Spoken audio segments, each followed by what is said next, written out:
Mungkin sambil kita nunggu pemateri kita coba perkenalan dulu ya sama teman-teman peserta yang ada di sini. Aku mau langsung perkenalan aja ya lewat em, audio. Mungkin Kak siapa nih? Aku mau coba panggil Kak Salwa. Kak Salwa Alam Munawara. Halo Kak, boleh dinyalain mic-nya? Oke, halo Kak. Iya. Ya, Kak Salwa dari mana nih eh asalnya? Asal sekarang lagi di Malino, Kak. Oh, lagi di Malino. Asli Malino ya, Kak? Iya, Kak, asli Malino.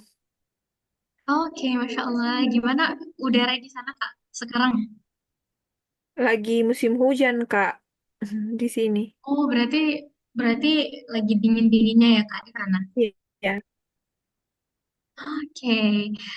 By the way, Kak Salwa, apakah sekarang mahasiswa, statusnya sebagai mahasiswa atau mungkin fresh graduate? Atau apa nih, Kak, Eh, kesibukannya? saya alumni, Kak. Alumni Unhas. Selesainya tahun lalu. Oh, selesai tahun Selesai lalu. S1 tahun Masya lalu. Allah. Wow, congrats. Akan angkatan berapa, Kak Dimas? Saya angkatan 20, Kak.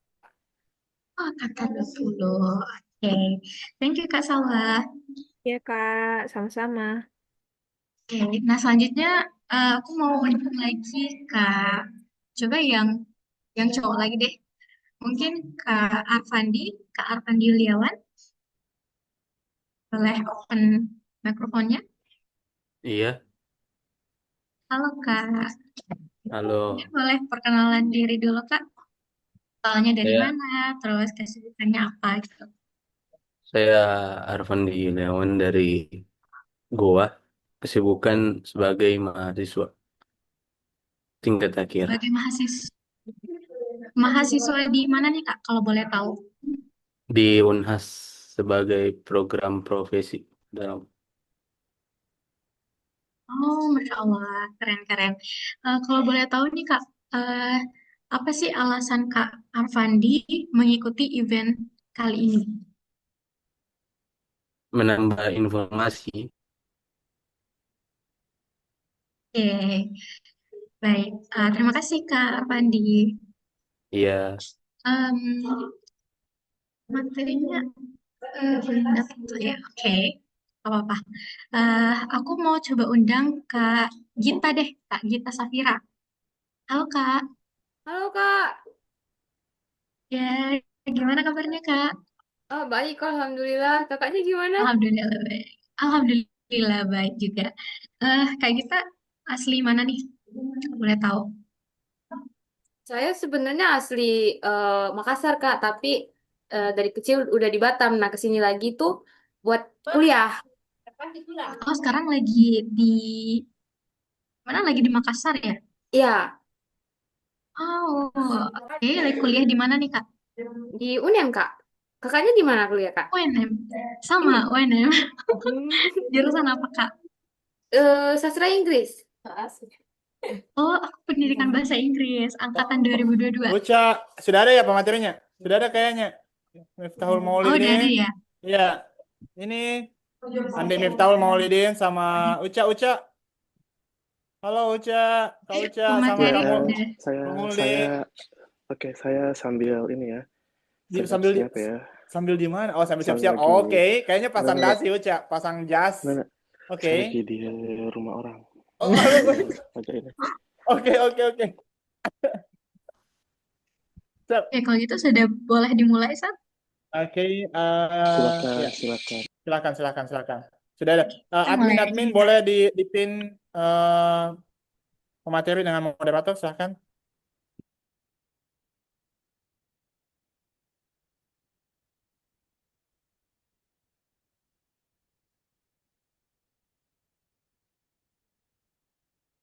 Oke, baik.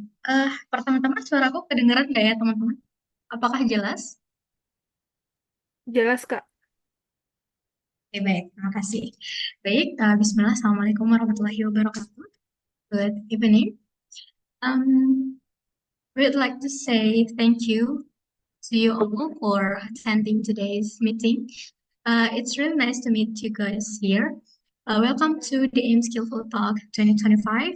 Aim and prepare your global experience with AIM Skillful. Nah, jadi teman-teman, hari ini kita kedatangan dua pembicara yang luar biasa. Yang pertama adalah Kak Andi Miftahul Maulidil Mursyid SPD MPD. Beliau merupakan awardee dari beasiswa BIB LPDP di jenjang PhD University of Queensland, Australia. Pemateri kedua kita adalah Kak Muhammad Syahrudin Nawir, SPD MU, yang juga merupakan awardee dari beasiswa BIB LPDP di jenjang PhD Queen's University Belfast, UK. Oke, baik teman-teman. Nah, tadi kita udah perkenalan nih dengan beberapa teman peserta yang ada di sini. Nah, yang lain yang belum sempat memperkenalkan diri secara langsung, aku mau teman-teman ketik di kolom chat asal dari mana dan mungkin dari instansi apa, atau mungkin teman-teman juga bisa share sedikit nih alasan teman-teman mengikuti event di malam hari ini. Oke, aku tunggu ya teman-teman.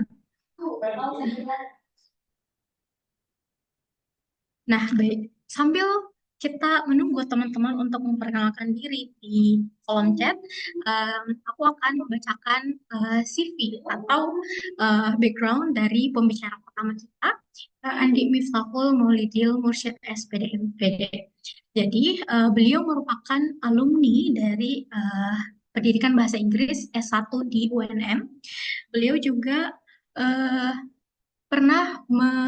sudah menyelesaikan master's degree spesialisasi language study pendidikan bahasa Inggris di UNM juga, dan juga beliau menyelesaikan master's degree juga di School of Education the University of Adelaide, dan sekarang merupakan penerima beasiswa BIB LPDP di jenjang PhD School of Language and Cultures the University of Queensland, Australia. Itu teman-teman. Nah, mungkin kita udah bisa masuk ke sesi inti. Apakah Kak Miftahul Maulidil sudah bergabung? Tadi udah ada ya suaranya. Iya, sudah. Sudah lihat.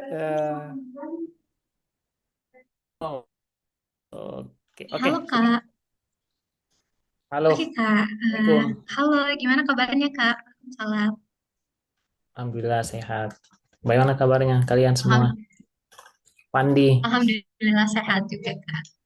Sehat, tapi pusing, Kak. Muldi. Masih pusing. Uca lagi Australia tour itu. Iya, kayaknya dia he's traveling around. Kayaknya. Ya, Dia dari kunjungi kau tuh baru-baru? Ya. Muldi? Ya, oke, silahkan ya. Moderator, ya. Oke, baik.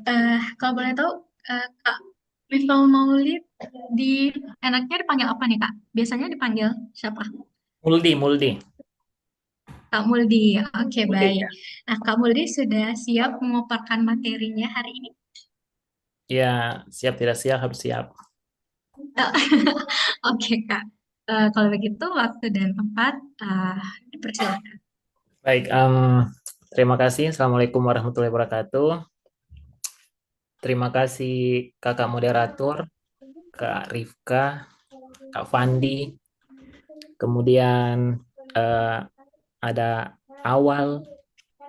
Halo Awal. Awal sudah mau ke Nosi. Australia. Ya, Awal sudah mau ke Australia juga. Tunggu ya. Masya Allah. Kemudian teman-teman I'm Skillful, tim I'm Skillful, saya tahu banyak orang yang bekerja di belakang layar sehingga kegiatan ini bisa terlaksana.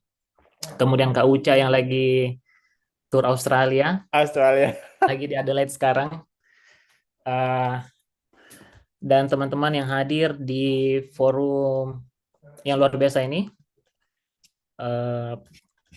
Assalamualaikum warahmatullahi wabarakatuh. Izinkan saya terlebih dahulu share screen saya. Jadi wait, sabar ya.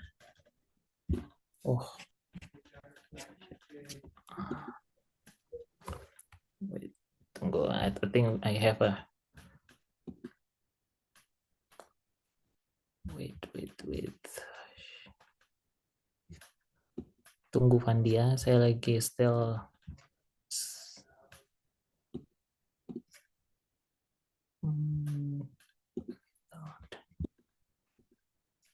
So, Vandi, I will be quit first, and then I will reopen again my Zoom. Oke. Yeah, it's fine, right? Ya. Ku tahu Jemul di pengguna baru MacBook tahu Fandi. Maklumi. Oke, guys, just Rifka, mereka semua teman saya, kita semua seangkatan, right, at university, and we are like pursuing our degrees together. Kita like as crazy as persons untuk. Jadi kita kalian ini semua beberapa teman tuh sama-sama. Kemarin itu teman organisasi saya, ini teman seangkatan saya di pendidikan bahasa Inggris. Kami semua sama di program studi bahasa Inggris, and we go also Perjelas kita di scholarships. teman paduan suara. Teman paduan suara juga. Jadi Kak Uca ini juga penyanyi nih ya. Seakan sudah menyanyi. Senior saya berarti, Kak. Ya, seniornya Rifka di paduan suara juga. Rifka ini di generasi berapa, Rifka? Tepin lagi Muldi ya? Ya, Sudah Oke. bergabung. kayaknya saya lagi bermasalah dengan ini Zoom Kenapa deh. Muldi? Betul aja Nggak pakai tahu. MacBook. Iya. Mau Kayaknya dibantu share sudah. screen, Kak? Boleh dikirimkan ke kami, nanti dibantu sama moderator share screen. Muldi. Jadi Kak Uca ini teman kelas saya, Muldi ini kelas A, dia kelas dulu Kelas jalur undangan yang smart banget dari SMA begitu. Kalau saya sama Uca itu kelas SBMPTN, kita sekarang SN ya, yang kita harus ikut tes, dan Uca lah peringkat satunya kayaknya. Budi di atas kinanya Oke. Budi di absen. Oke. Ya, itu jadi kita seangkatan semua dapat alhamdulillah scholarship untuk study abroad. Ya. Semoga ini siapa namanya Gita, Fatwa, Hafiz, Akil, semoga ada beberapa teman-temannya juga teman-teman berjuang untuk scholarship. So, yeah, that's it. Sudah bisa Muldi? Not yet? Just send it to us, right? Coba admin I'm Skillful bisa Ya. dicek WhatsApp saya deh. Oke. Admin. Aduh, sorry nih. Ya. Enggak apa-apa. Atau Saya- Uca mungkin bisa dulu. Itu tidak ada. Bisa padu dulu, Cak. Tor aja sih saya, tor aja. Ya. Uca. Uca, ternyata kau bocorkan. Saya kelulusanku dari Ruris, toh? I know. Dari Ruris pasti. Satu pengumuman, Kak. Iya kah? Iya, Dibilang tapi saya teroris. ternyata yang di Galway itu tidak sama scholarship S3-nya, belum kayaknya. Yang langsung sama scholarship S3-nya itu yang kayak beda-beda sih kayaknya kebijakannya sama tiap-tiap kampus. Tergantung. Oh, I think I can share my own. Oh, you can share your own? Oke, dan. Mana nih? Andi, saya tidak ada slide-slide nah. Saya ngikut di Moldi. Ah, Itu ya bisa pernah aja bilang. Jangan. Nggak boleh. Astaga, Kita Nek. butuh foto-foto Uca, oke? Oke. Nggak apa-apa, jaga Anda nanti dengan sedikit good ini, nah. condition. Nggak ada. Oke. Ya, silahkan. Oke, sudah jelas ya? Sudah, Admin silahkan di-record. teman-teman sudah lihat screen saya? Sudah muncul, Kak. Sudah ya? Ya, sudah. Oke,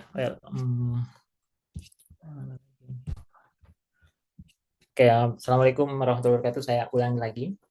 Jadi, topik inti dari pada malam hari ini itu terkait dengan kita akan berbicara terkait tips dan trik mendapatkan beasiswa atau meraih impian studi ke luar negeri. Tadi sebenarnya sudah diperkenalkan terkait dengan siapa saya secara garis besar. Tapi karena sudah masuk ke dalam slide saya, jadi izinkan saya mulai dari perkenalan dulu. Jadi ya teman-teman bisa saya panggil saya Muldi. Kemudian eh, saya mulai dari educational background. Saya S1 di pendidikan bahasa Inggris. Masuk 2010 sampai 2014. Fandi dan Uca adalah teman seangkatan saya.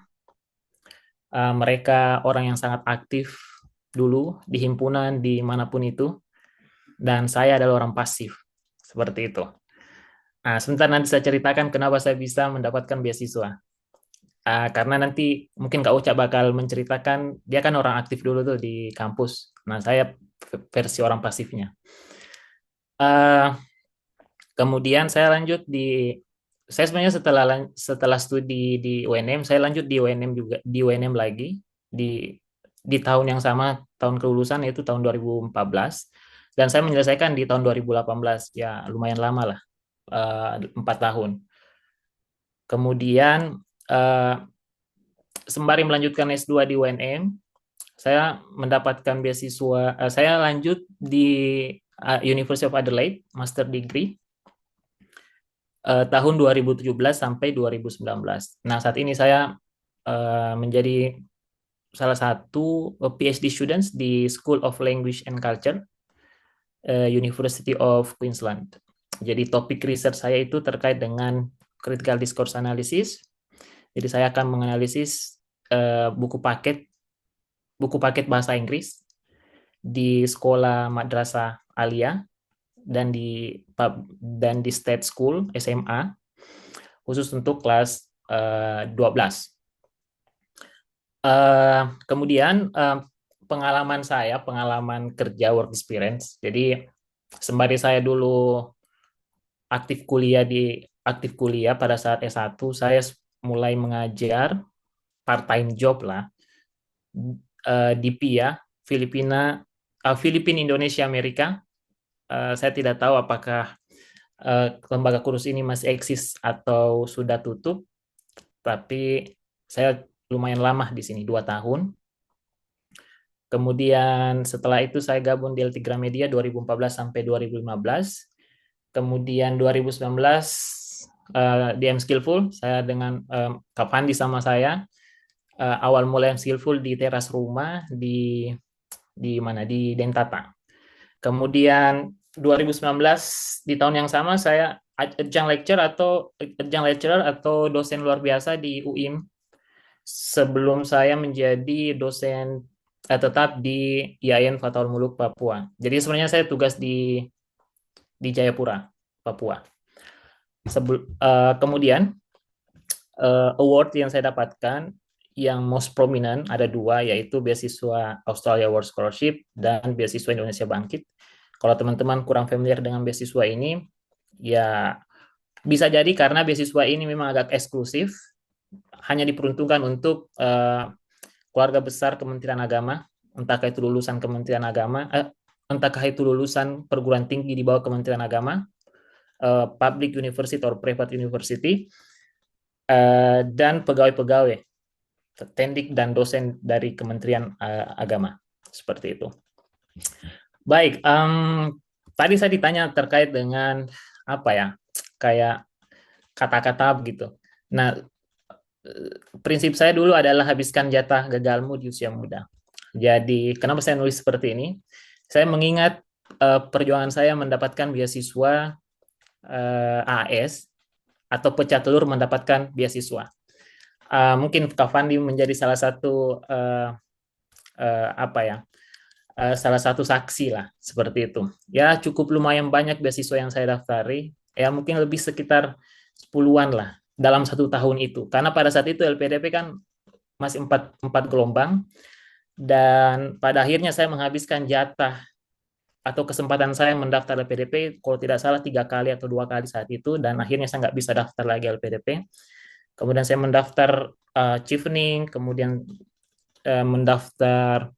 saya juga mendaftar beasiswa ke China, ke Taiwan, sampai yang terakhir adalah beasiswa Australia World Scholarship dan kayaknya 10 kali gagal dan yang ke-11 kalinya saya dapat beasiswa AS ini. Seperti itu. Baik, agenda yang penting yang sebenarnya yang bakal kami akan diskusikan yaitu terkait dengan source of sponsors atau semacam pemberi beasiswa, kemudian persiapan untuk mendapatkan beasiswa, scholarship preparation. Nah, source of sponsor itu sebenarnya banyak sekali, tapi mungkin yang paling familiar adalah beasiswa LPDP, seperti itu. Nah, sebenarnya sponsor itu ada dari universitas, baik dalam negeri maupun luar negeri, tapi kita fokus ke luar negeri saja. Jadi hampir semua university di luar negeri, khususnya untuk Anglo University, yaitu UK, New Zealand, atau Australia, mereka mempunyai fully funded scholarship. Kemudian ada scholarship from Indonesian government, sebentar saya jelaskan secara rinci ya. Kemudian ada scholarship dari pemerintah luar negeri atau foreign government. Kemudian ada beasiswa dari industri. Saya berharap ada beberapa dari teman sini yang mungkin saat ini berkuliah di STEM atau bidang studinya STEM. Nah, itu sangat berpotensi sekali untuk mendapatkan scholarship from industry. Seperti itu. Nah, saya mulai dari scholarship from university. Saya lebih spesifik berbicara scholarship atau tawaran dari kampus-kampus Australia. Jadi pada intinya, public university di Australia itu menawarkan beasiswa internasional, baik itu master atau PhD. Tapi beasiswa yang mereka tawarkan adalah beasiswa research, jadi master by research atau PhD. Nah, entahkah itu dia group of 8 atau di luar dari group of 8, itu mereka mendapatkan asupan dana dari pemerintah Australia untuk membagikan dana tersebut ke international students. Nah, macam-macam, tergantung teman-teman. Tergantung teman-teman nanti mau pilih di kampus yang mana. Meskipun ada perbedaan ya, misalnya ada group of 8, ada yang tidak group of 8, namun pada intinya kampus di Australia itu sama saja menurut saya. Jadi mereka memiliki fasilitas yang oke, world class university. Kemudian ya of course dosen-dosen sangat profesional.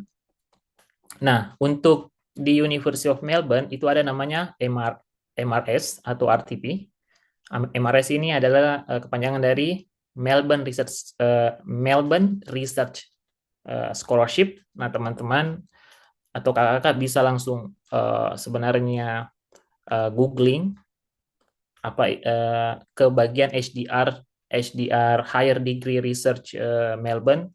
Langsung saja ketik kata kunci University of Melbourne Scholarship fully funded, itu bakal muncul semua.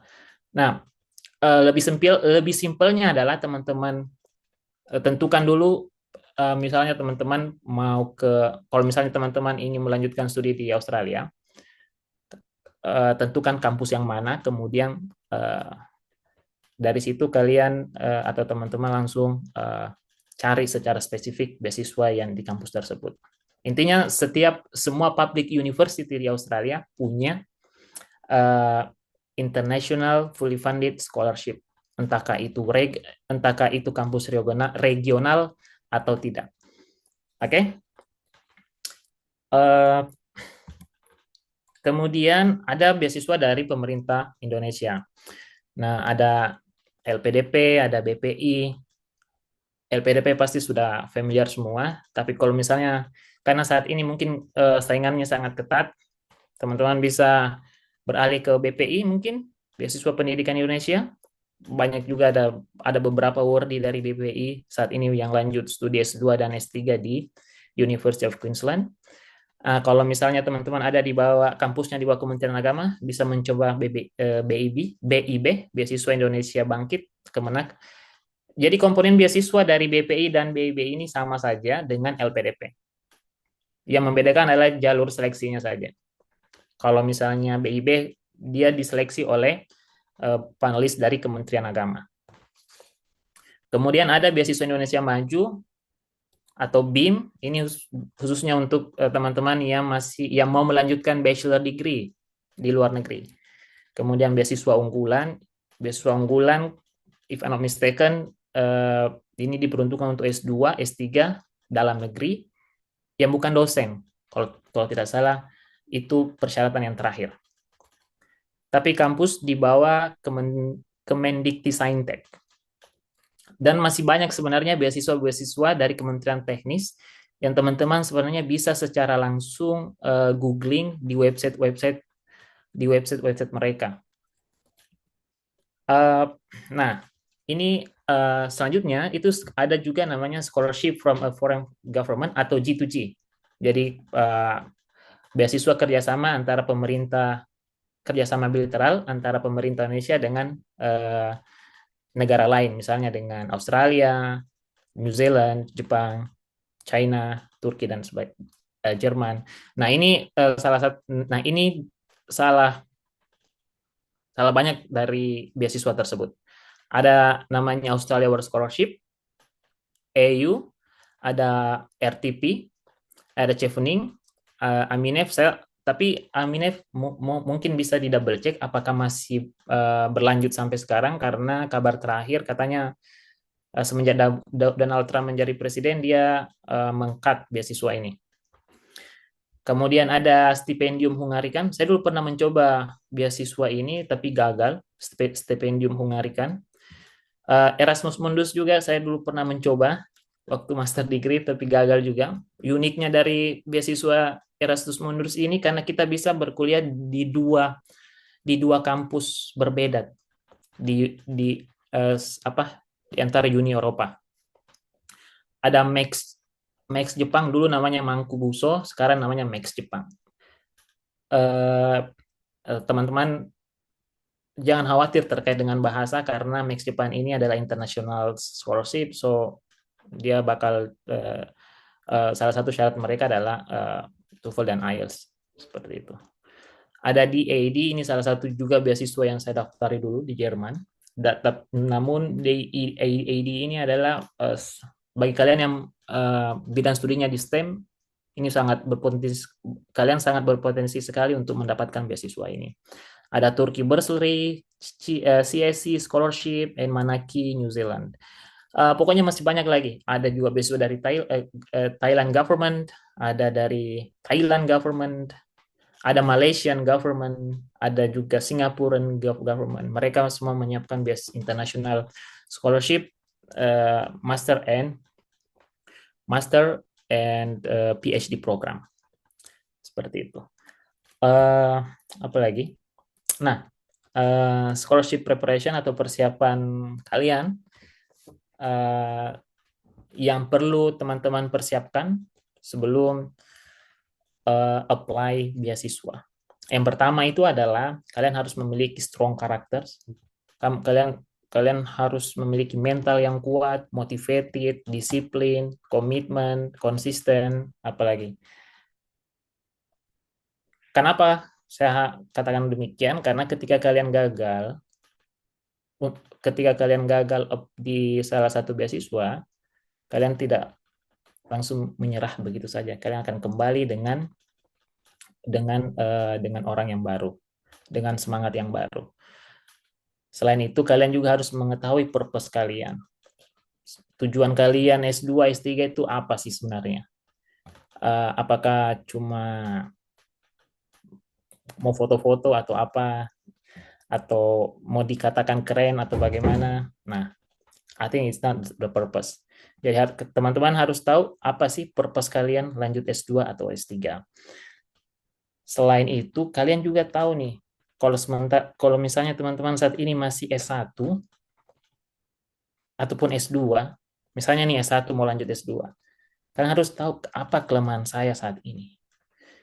Misalnya dulu kelemahan saya adalah saya itu kurang aktif organisasi kampus. Misalnya saya tidak begitu aktif di BEM, saya tidak begitu aktif misalnya di organisasi keagamaan HMI atau PMII apapun itu. Nah, kalian harus tahu tuh apa kelemahan kalian. Nah, dulu ketika saya ternyata saya kurang di sini nih. Nah, apa nih supaya supaya eh, apa ya, untuk karena kita aktif di kampus atau kita aktif di organisasi itu menandakan kalau kita memiliki apa ya, kemampuan leadership atau kemampuan kepemimpinan yang baik. Nah, pada saat itu karena tidak aktif, makanya saya mencari alternatif, kira-kira apa hal yang bisa meyakinkan si interviewer nanti kalau saya ini memiliki jiwa kepemimpinan. Nah, pada saat itu kan di Makassar sudah mulai ramai volunteering activities. Jadi saya mulai aktif di kegiatan-kegiatan volunteering. Kemudian selain itu saya juga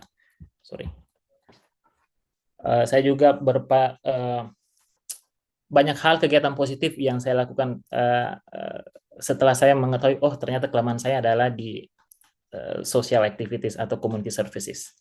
Nah, selain itu, teman-teman harus menyiapkan sedini mungkin dokumen teman-teman untuk apply beasiswa. Kalau teman-teman ingin melanjutkan S2, berarti harus ada testemer atau transkrip. Testemer itu adalah ijazah kalau di Indonesia. Dan transkrip, teman-teman butuh sertifikat untuk membuktikan kalau teman-teman ini orang yang aktif, orang yang impactful, orang yang caring, orang yang skillful, dan orang yang memiliki pengetahuan yang luas, orang yang memiliki koneksi atau jaringan yang luas. Makanya kita butuhkan sertifikat. Kemudian yang paling penting adalah sertifikat EPT atau sertifikat IELTS, TOEFL, Duolingo, apapun itu yang diterima oleh penyedia beasiswa.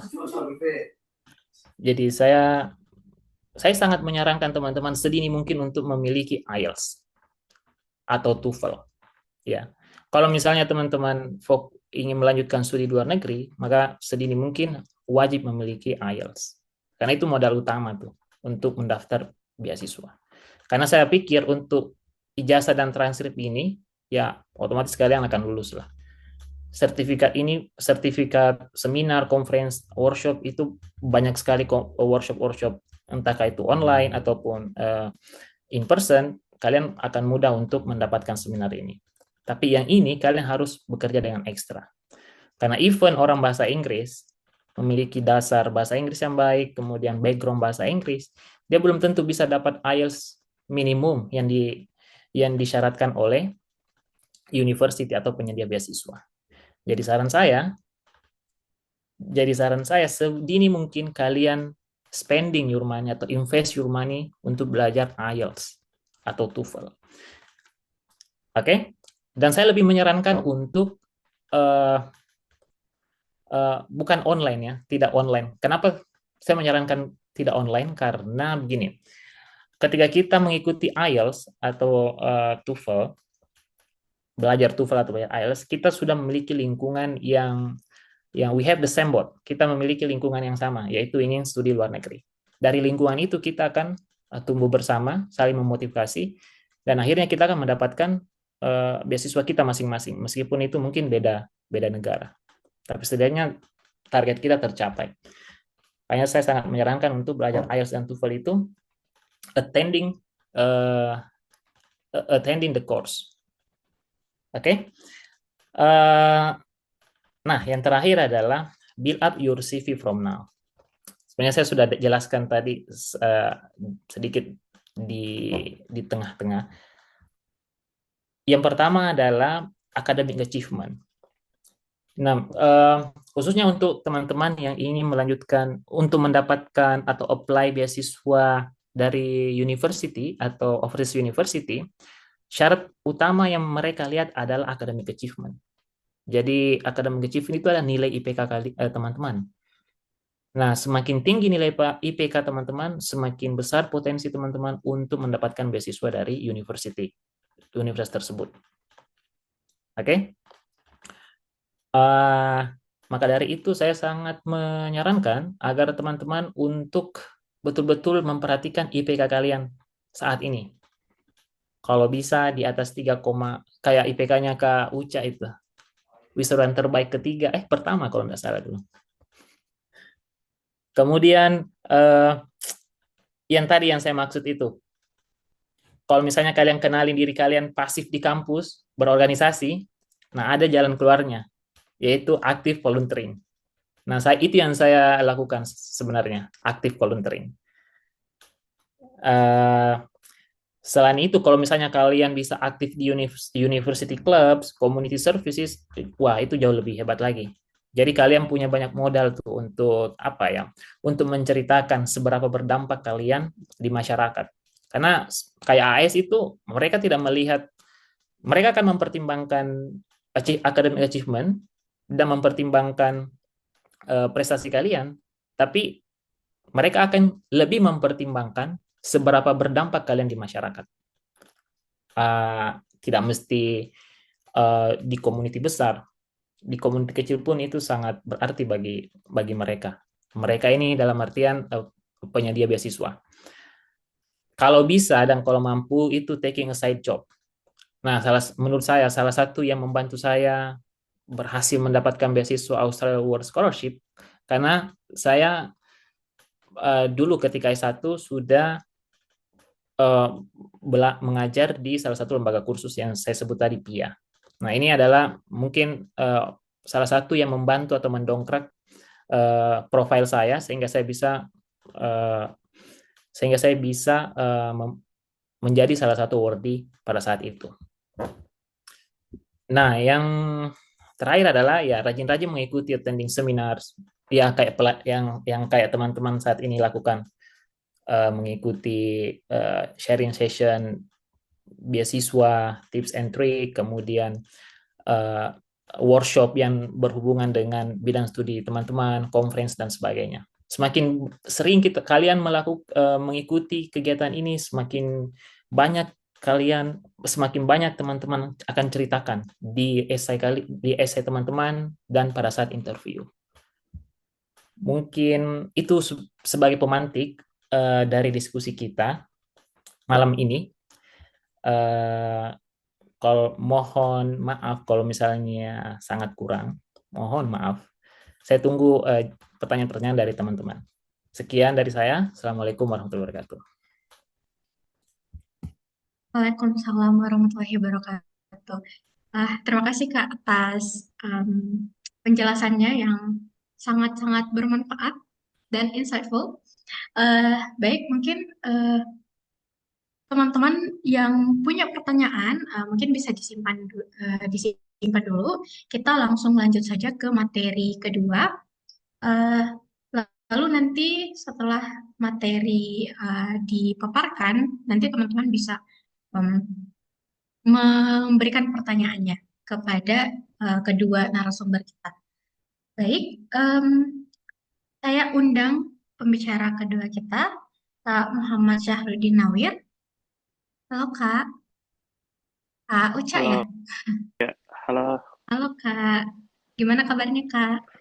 Yes, baik. Alhamdulillah. Baik, sebelum kita masuk ke materi, izinkan saya untuk membacakan sedikit background dari Kak Uca. Jadi, beliau merupakan dosen pendidikan bahasa Inggris di UIN Alauddin Makassar. Beliau juga merupakan alumni dari Indonesia Mengajar Angkatan 14, dan sekarang beliau juga sedang menjalankan perkuliahan di jenjang PhD in Education di Queen's University Belfast di UK. Baik, sudah siap Kak untuk memaparkan materinya? Oke, terima kasih ya Kakak Moderator Kak Rifka yang sudah memandu kegiatan malam kita. Dan terima kasih juga untuk Bapak Direkturnya M School untuk mengundang kami berdua pada malam hari ini. Saya mau klarifikasi dulu, ini saya ada miskomunikasi, saya bukan mau materi ya, karena kita mau sharing aja, jadi saya tinggal menunggu tanya jawab dari para peserta. Kalau ditanya tentang persiapan-persiapan, tadi sudah semuanya dibahas secara lengkap oleh teman saya, ada Kakak Moldi di sana. Tapi mungkin yang perlu menjadi pertimbangan teman-teman, ini kan juga menjadi dilema buat teman-teman saya sendiri, bahkan yang sudah lulus S2, yang baru mau berangkat S3, ataupun yang lulus S1, yang mau daftar S2, yang mana di antara keseluruhan itu yang harus dilakukan terlebih dahulu, apakah kursus IELTS dulu, atau menyiapkan dokumen dulu, atau cari beasiswa terlebih dahulu, atau gimana. Nah, jadi saya ingatkan bahwa semua hal yang disampaikan tadi itu bukan sebuah urutan, tapi dia adalah sebuah kegiatan yang harus berbarengan. Misalnya, kalau misalnya sedang ada pembukaan beasiswa, jangan tunggu beasiswanya dulu baru mau belajar IELTS atau baru mau belajar IELTS untuk mencari beasiswanya. Karena kita tidak duga-duga, apalagi beasiswa dari kementerian, misalnya kami yang dari Kementerian Agama, teman-teman juga ada Kementerian Pendidikan, itu kadang waktunya tiba-tiba dan waktunya terbatas. Nah, termasuk dokumen. Dokumen itu bukan juga menunggu nanti diterima baru menyiapkan dokumennya atau baru menerjemahkan, tetapi sebisa mungkin sejak dini teman-teman sudah menyiapkan dokumen, termasuk dengan aktivitas-aktivitas yang penunjang. Seperti yang disampaikan oleh Kak Muldi tadi ya, karena cukup pasif selama perkuliahan, akhirnya mulai mengejar kegiatan-kegiatan kerelawanan pasca kuliah. Nah, khususnya untuk pemerintah-pemerintah di luar negeri, termasuk juga LPDP, salah satu nilai utama yang menjadi bahan penilaian adalah sudah sangat jelas ada kata kontribusi. Nah, kontribusi bukan hanya yang dilihat apa yang akan kamu berikan setelah balik studi, tetapi apa yang telah kamu lakukan selama ini. Nah, itu yang menjadi poin utama yang perlu teman-teman pertimbangkan. Nah, kalau ada sudah kata seperti itu, kontribusi berarti sejak dini, teman-teman. Dan kontribusi itu bukan berarti, wah, saya harus turun ke pedalaman ini berhari-hari, saya harus turun ke lapangan. No, kontribusi itu banyak ya. Contoh kecilnya kalian mengadakan Zoom seperti ini untuk berbagi, kalian bertindak sebagai moderator, kan itu bisa menjadi salah satu riwayat teman-teman untuk teman-teman jual, tanda kutip, ke beasiswa. Misalnya saya sudah bertindak sebagai tim untuk sharing session, seperti banyak orang yang menerima manfaat untuk daftar ke luar negeri, itu contoh sederhananya. Jadi, kegiatan-kegiatan kontribusi tersebut yang menjadi nilai plus teman-teman. Nah, perlu juga teman-teman highlight ya, IPK dan nilai IELTS itu bukan menjadi senjata utama. Ini maaf ya, saya bocorkan temanku. Temanku, ada bahkan juniorku, IELTS terakhirnya pada saat tes bulan September kemarin, September atau Agustus, 7,5. IPK 3,9 sekian-sekian. Tapi pada saat dia sudah masuk tahap interview, ternyata hasilnya gagal. Nah, itu berarti tidak menjamin juga nilai IELTS sama nilai IPK. Apa ya, setelah saya tarik ngulik-ngulik lagi sama calon itu, ternyata apa yang kurang? Kontribusinya. Kontribusi yang apa? Memang selama ini, ya dia hanya fokus ke akademik. Ternyata kontribusi atau aktivitas-aktivitas penunjangnya yang menjadi kelemahan. Atau yang kedua, teman-teman mungkin merasa, oke, saya sudah aktif nih di kegiatan volunteering. Saya sudah, bahkan saya ikut kegiatan komunitas sosial, pendidikan, dan lain sebagainya. IELTS-ku walaupun pas-pasan sudah cukup. Ya cukup lah untuk sesuai daftar university. Bahkan saya sudah punya LOA. IPK, alhamdulillah cum laude 3,5. Tapi kok bisa jatuh di interview? Ternyata setelah diulik lagi adalah ketika dia interview, kemampuan public speaking-nya yang menjadi dasar dia untuk jatuh. Nah, itu yang terakhir-terakhir ini banyak yang saya lihat apa yang menjadi kelemahannya. Pertama mungkin, sekarang interview itu sudah cukup strict ketika menanyakan teman-teman. Bahkan ada beberapa pertanyaan setelah saya tanya-tanya kepada teman-teman awardee yang terakhir ini yang cukup menjebak hanya untuk menguji kemampuan resilience teman-teman. Apakah teman-teman ketika diajukan pertanyaan seperti ini, bagaimana responnya? Apakah menunjukkan tanda-tanda penolakan, menunjukkan ekspresi yang kurang menyenangkan. Nah, ternyata itu menjadi bahan-bahan yang perlu teman-teman pertimbangkan. Atau satu hal yang paling utama lagi, khususnya untuk calon-calon penerima beasiswa dari pemerintah Indonesia, tapi yang biasa kita kenal LPDP, kan sudah digaungkan bahwa saat ini pemerintah lebih memfokuskan STEM atau Science, Technology, Engineering, Mathematics, yaitu ya. Nah, terus gimana dengan kita ini, apalagi yang dari social humanities kayak English education dan lain-lain sebagainya. Nah, sebenarnya kita tinggal cari benang merah yang kira-kira kita bisa hubungkan dengan STEM. Contoh ya teman-teman, kita kalau English education ya, karena kebetulan kami bertiga English education, saya, Miftah, dan Amata Fandi, sama-sama dari alumni pendidikan bahasa Inggris, kalau kami baru mendaftar beasiswa saat ini, mungkin kami akan kewalahan, mungkin kami nggak lolos, kalau dengan cara kami yang kemarin waktu kami lolos, karena kami hanya memfokuskan bagaimana metode pengajaran bahasa Inggris, bagaimana tentang pelibatan penggunaan metode-metode ajar yang bisa digunakan di sekolah atau kajian-kajian pustaka, kajian literatur atau discourse analisis itu kan tidak menjual ya. Padahal pemerintah membutuhkan STEM. Padahal kita mungkin bisa masuk, misalnya kita kaitkan pembelajaran bahasa Inggris dengan teknologi. Kan sekarang ada teknologi pendidikan. Nah, itu kan bisa menjadi nilai jual teman-teman. Caranya seperti apa? Carilah teman-teman yang misalnya base-nya di saintek.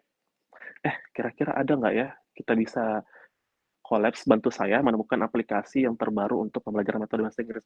Nah, itu kan bisa teman-teman jadi nilai jual ketika di esai, sehingga ada kaitannya dengan STEM. Atau bagaimana kira-kira ya integrasi pendidikan bahasa Inggris ke pembelajaran matematika. Nah, contohnya itu kan berkaitan tuh dengan benang merah STEM yang ada. Karena kita itu mungkin sudah punya persiapan, tapi bagaimana apa yang kita sudah siapkan itu bersangkutan atau bersinggungan dengan apa yang pemerintah butuhkan. Jangan sampai kita merasa, oh IELTS sudah cukup, saya sudah terima LOA, saya sudah punya dokumen lengkap, tinggal cari fundingnya. Nah, kita tuh nggak bisa seenaknya menjual diri ke pemberi funding, padahal pemberi funding itu punya persyaratan tersendiri. Itu saja sih sebenarnya. Saya punya slide untuk pembuatan dari apa yang teman-teman dengarkan tadi dari Kakak Moldi. Terima kasih. Oke, baik. Terima kasih Kak Uca atas tips dan triknya yang sangat bermanfaat bagi kami nih yang sedang proses mencari beasiswa. Nah, baik, kita masuk ke sesi ini. Bagi teman-teman yang mau bertanya, uh, boleh langsung diketik di chat box, atau kalau mau uh, secara langsung juga boleh, teman-teman.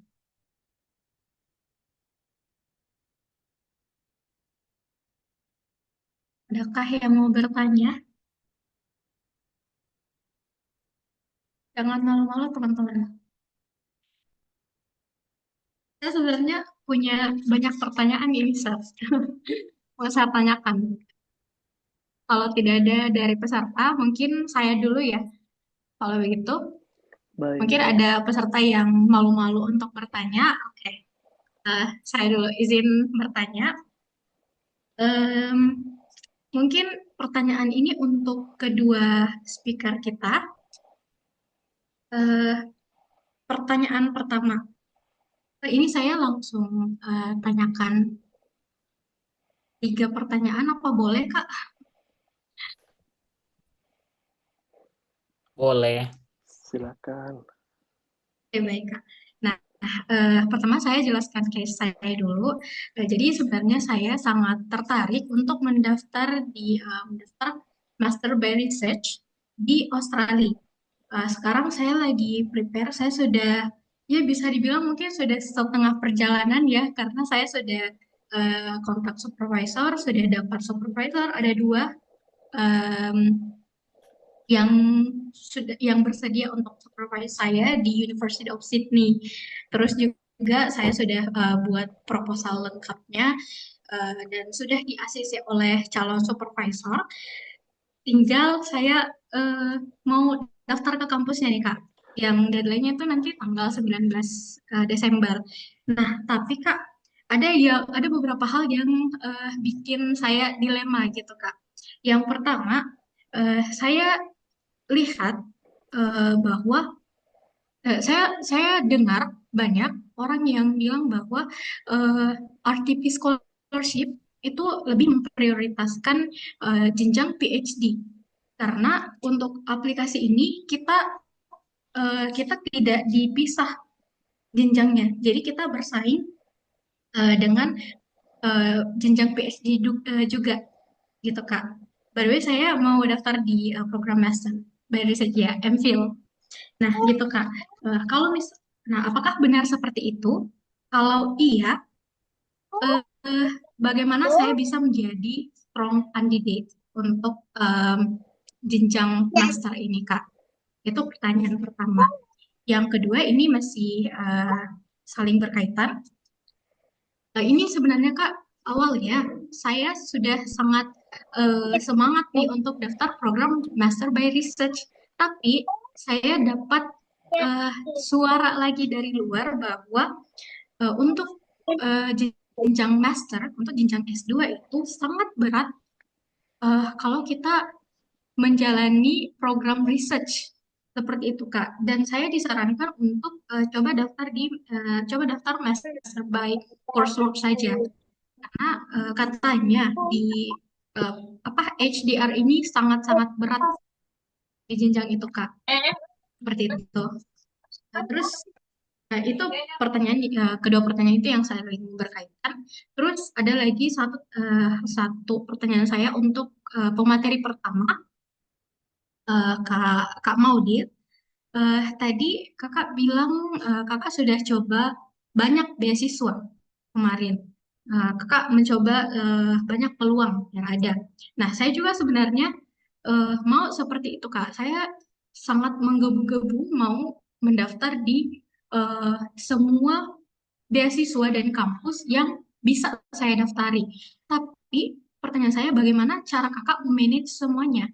Karena jangan sampai yang saya pikir juga kalau misalnya saya membagi fokus saya ke beberapa aplikasi itu takutnya tidak bisa maksimal gitu Kak. Seperti itu dan saya kayak maksudnya saya coba semuanya dan gagal semuanya gitu karena mungkin takutnya tidak maksimal kalau saya daftar di terlalu banyak gitu Kak. Tapi di sisi lain, dilema saya di sisi lain itu beasiswa-beasiswa seperti ini ya mungkin saja cuma buka satu kali setahun. Jadi kayak sayang gitu kalau misalnya menunggu lagi untuk kesempatan di tahun berikutnya. Seperti itu, Kak. Semoga dipahami pertanyaan saya, Kak. Terima kasih.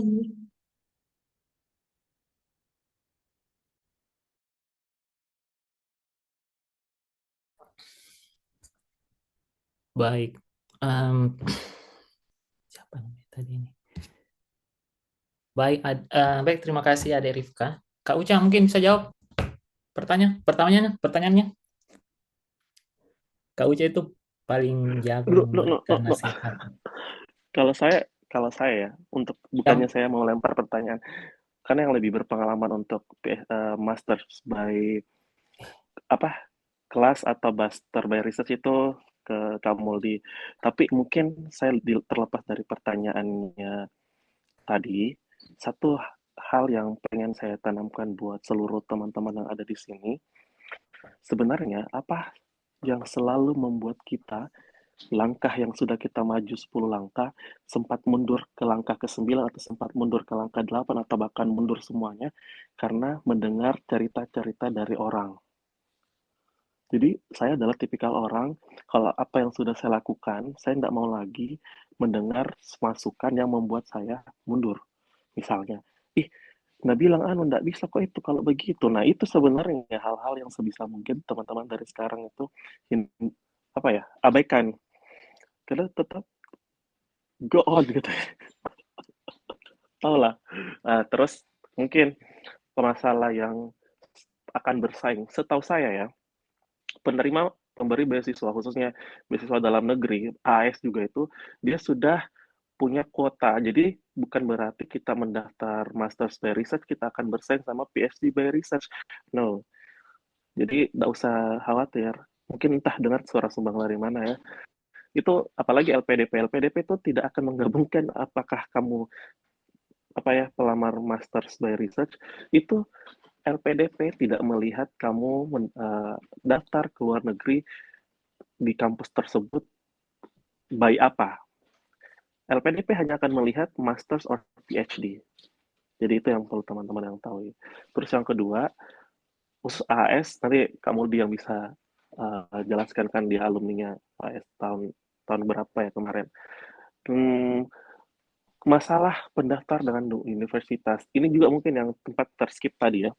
Selain teman-teman fokus ke IELTS, teman-teman fokus menyiapkan dokumen, terus teman-teman fokus untuk persiapan pendaftaran beasiswa, termasuk menyiapkan pengalaman-pengalaman lainnya, jangan lupa sebisa mungkin juga sudah punya agent masing-masing. Jadi teman-teman sudah bisa menghubungi agent sejak dini ya. Jangan tunggu nanti sudah menerima beasiswa baru mau cari agent, atau nanti sudah punya IELTS.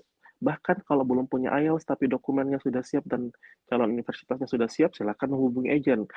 Atau teman-teman nanti ada beasiswa aku deh, buat mau hubungi agent. No, bahkan agent itu mengejar kita. Siapa itu agent? Nah, di Makassar, teman-teman ini kan mungkin ada mayoritas Makassar, tapi tidak mungkin ada teman-teman dari luar Makassar atau Sulawesi.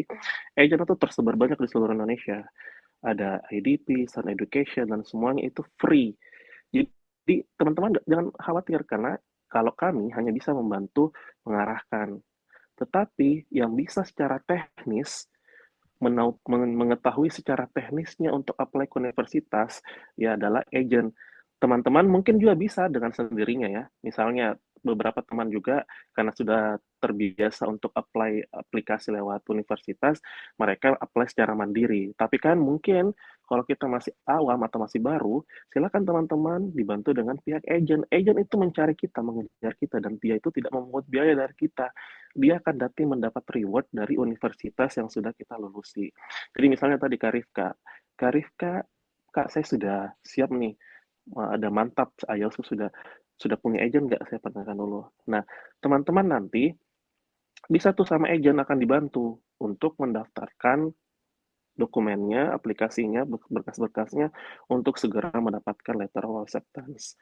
Jadi itu jika yang saya dari saya. Tapi kalau misalnya ada suara-suara sumbang, sebisa mungkin hindari sejak dini, atau jadikan itu sebagai orang yang melirik kita dalam bentuk iri, karena kita sudah jauh melangkah beberapa langkah di depannya. Gimana Muldi? Tapi ada karya Kak Muldi. Oke, thank you Kak Uca. Itu mungkin saya mau menambahkan dan mungkin nanti Kak Fandi bisa menambahkan. Ada 3 pertanyaan. Pertanyaan pertama itu terkait suara sumbang. Pokoknya dia bilang susah itu masuk di USIT lah apa, kemudian SD untuk untuk beasiswa dari USIT itu lebih banyak diperuntukkan untuk anak PhD daripada anak master. Nah, itu saya sangat sepakat dengan Kak Uca tadi. Jadi di kampus-kampus luar negeri itu, atau khususnya untuk beasiswa RTP di Australia itu, jadi tiap university itu dia punya presentasi berapa yang bakal dia terima untuk master by research dan berapa yang akan dia terima doktoral. Nah, tapi yang saya sangat syukuri karena Rifka sudah memiliki supervisor dan itu adalah modal yang paling utama untuk melanjutkan master by research. Karena kenapa? Banyak juga orang-orang yang nekat, tanda kutip, mendaftar atau enroll beasiswa tersebut tanpa memiliki persetujuan supervisor. Jadi dia cuma kayak menominasikan supervisor itu. Dia cuma menulis namanya di application form-nya, tapi belum ada persetujuan. Nah, saran saya untuk Rifka, untuk selanjutnya, agar mempertegas kalau misalnya Rifka ini punya supervisor, minta statement of letter dari supervisor. Kalau Rifka ini kalau proyeknya Rifka siap dibimbing oleh supervisor tersebut. Karena itu adalah surat paling mujarab untuk mendapatkan beasiswa tersebut. Nah, itu terkait dengan USIT dan supervisornya. Kemudian, nah selain dari strong research project yang menjadi, kan ada tuh di setiap kampus yang menyelenggarakan beasiswa RTP itu dia sudah dia sudah melis kriteria penilaiannya. Coba lihat di situ, pasti ada academic achievement. Nah, biasanya mereka kalau beasiswa RTP itu dia academic merit. Jadi dia meranking berdasarkan academic achievement Rifka. Setelah itu dia akan melihat apakah anak aplikan ini sudah memiliki supervisor atau tidak. Oke? Ada juga tuh biasanya suara sumbang harus punya apa sih namanya prestasi apa dan sebagainya, prestasi internasional. Menurut observasi saya ya, yang saya tanya beberapa teman yang penerima RTP, baik itu master di UQ atau PhD, mereka itu tidak memiliki prestasi yang begitu sangat wow, tapi modal utama mereka itu ada 3 sebenarnya, atau 2 yang paling ini. Statement letter dari supervisor dan academic achievement. Seperti itu. Itu saja yang 2. Tentunya IELTS harus memenuhi dengan kriteria requirement USIT. Karena kalau misalnya even kamu sudah memiliki misalnya letter of support, kemudian sudah academic merit kamu udah oke, di atas rata-rata, tapi IELTS-nya tidak memenuhi, itu akan fail. Seperti itu. Jadi jangan khawatir terkait itu. Insya Allah setiap ada porsinya masing-masing, master dengan PhD. Kemudian apa lagi tadi? Kemudian terkait dengan AS itu sorry, bisa ulangi ininya pertanyaannya tadi yang nomor 2. Saya agak lupa AS, atau saya langsung ke nomor 3 ya. Takut tidak maksimal untuk apply. Jadi kan bayangkan kamu saat ini apply beberapa beasiswa tuh. Yang saya tahu aplikasi beasiswa itu sebenarnya mirip-mirip sih. Maksudnya hampir sama. Ya buat esai, kemudian kalau AS mungkin menjawab form pertanyaan. Kalau Fulbright, kalau Chevening menjawab pertanyaan-pertanyaan. Tapi sebenarnya kan intinya yang mereka tanyakan adalah sama, itu saja, kontribusi, kemudian problem solver, kemudian apa lagi, kemudian apa constraints-nya ketika kamu implementasikan ketika kamu implementasikan misalnya proyek kamu nantinya di Indonesia, kan dia bakal berputar di situ-situ saja. Dia akan membahas terkait dengan kontribusi. Jadi sebenarnya kalau kamu sudah mulai apply satu beasiswa dan kamu memenuhi semua, sebenarnya untuk apply beasiswa itu yang sulit adalah memenuhi kriteria itu. Dan pengalaman saya dulu yang paling susah saya penuhi adalah IELTS itu. Nah, ketika persiapan IELTS, ketika saya mendapatkan IELTS pada saat itu, saya sudah apply, menyebar application ke banyak penyedia. Bahkan dulu saat ini kan sudah lebih oke karena tinggal apply online. Dulu mengirim lewat pos, saya ingat lewat Tiki. Seperti itu. Jadi menurut saya untuk memaksimalkan tidak ada alasan sebenarnya untuk tidak maksimal. Karena kamu sudah fokus melamar beasiswa, dan hampir semua beasiswa itu dokumen yang diminta adalah itu saja, dan pertanyaan terkait application form-nya hampir sama. Tinggal kamu modifikasi saja. Apalagi sekarang bisa dibantu untuk nge-framework atau membuat template AI, tapi jangan generate AI seperti itu. Nah, terkait dengan apa tadi? Lupa ya. Terkait dengan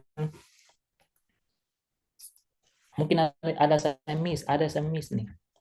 Tolong diingatkan. Itu tadi Kak yang apakah betul HDR ini sangat berat dan disarankan kalau untuk jenjang master itu cukup ambil master by Master coursework by saja. research only. Apakah itu Oke, berat?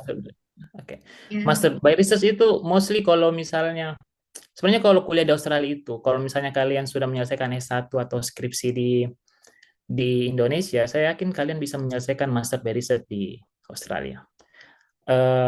Karena kenapa? Menurut saya itu lebih sulit menyelesaikan proposal atau skripsi di Indonesia daripada di master by research di Australia. Pertama karena di Indonesia itu kita harus sangat sulit untuk mencari apa ya, mencari bahan bacaan. Bisa kita dapatkan bahan bacaan dengan cara tanda kutip di website-website yang dari Rusia itu. Kemudian kedua, di Indonesia mungkin terkadang kita dipersulit dengan dosen dan intervensi dosen sangat lebih dominan daripada kita. Nah, kalau di Australia itu kita sangat mudah untuk mendapatkan bahan bacaan. Yang kita butuhkan sebenarnya untuk di Australia, untuk lanjut studi di luar negeri, yang dibutuhkan bukan seberapa pintar kalian, tapi seberapa tekun kalian mengerjakan penelitian kalian. Itu sih menurut saya yang saya alami saat ini. Nah, kalau misalnya pertanyaannya apakah HDR itu master baris itu sulit, bisa ditaklukkan, tidak sulit tapi bisa ditaklukkan.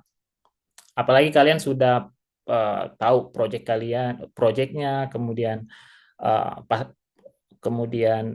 orang yang sudah memutuskan untuk melanjutkan kuliah master by research adalah menurut saya orang yang sudah siap, orang yang sudah research atau research terkait dengan pola hidup sebagai master by research di luar negeri.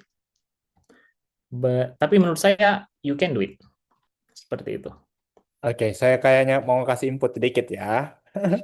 Untuk Vika, congratulations for your achievement. I think not that many. Dia belum Yes, selesai loh, Uca. Ini you haven't graduated yet, right? Yes, sir. Baru mau So semester. she is in the final semester at university, and she enrolled as a my student at mSkillful, and now you got your IELTS, right? Yes, sir. Masya Allah. So Crazy. yeah, she got IELTS score. So by enrolling in our course within 2 months, right? Okay. Yes, sir. Compared to other classmates, teman kelasnya yang lain itu takut sekali untuk daftar untuk tes IELTS-nya setelah belajar. Dan Rifka ini salah satu orang yang fighting banget. Padahal nekat, sir.